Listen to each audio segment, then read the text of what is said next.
அமெரிக்க நாடாளுமன்றம் காங்கிரஸ் என அழைக்கப்படுவது குறித்தும் அங்குள்ள இரு அவைகளின் உறுப்பினர்கள் பதவிக்காலம் குறித்தும் விளக்குகிறார் எமது சிறப்பு செய்தியாளர் சலீம்.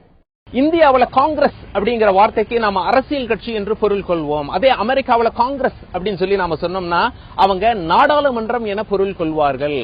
ஏன் இந்த வித்தியாசம் அப்படின்னா, காங்கிரஸ் அப்படிங்கிற ஒரு வார்த்தைக்கு கூட்டம், சபை என்றுதான் பொருள். நம்ம நாட்டில் காங்கிரஸ் கட்சி என நாம் எடுத்துக்கொள்கிறோம்.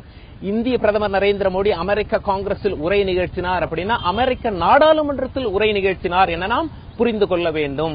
நம்ம நாடாளுமன்றத்தில் எப்படி இரு அவைகள் இருக்கும், லோக்சபா, ராஜ்யசபா, மக்களவை, மாநிலங்களவை, அதே போல அமெரிக்க நாடாளுமன்றம், அமெரிக்க காங்கிரஸும் இரண்டு அவைகள் இருக்கும். மக்களவை, மாநிலங்களவை, ஹவுஸ் ஆஃப் ரெப்ரசன்டேட்டிவ்ஸ், செனட் சபை என்று அழைப்பார்கள்.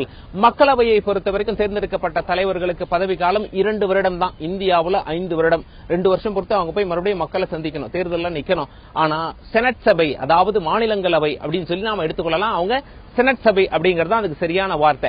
அங்க தேர்ந்தெடுக்கப்படும் தலைவர்களுக்கு 6 வருடம் பதவிக்காலம். இந்தியாவிலையும் மாநிலங்களவையில 6 வருட காலம் பதவிக்காலம்.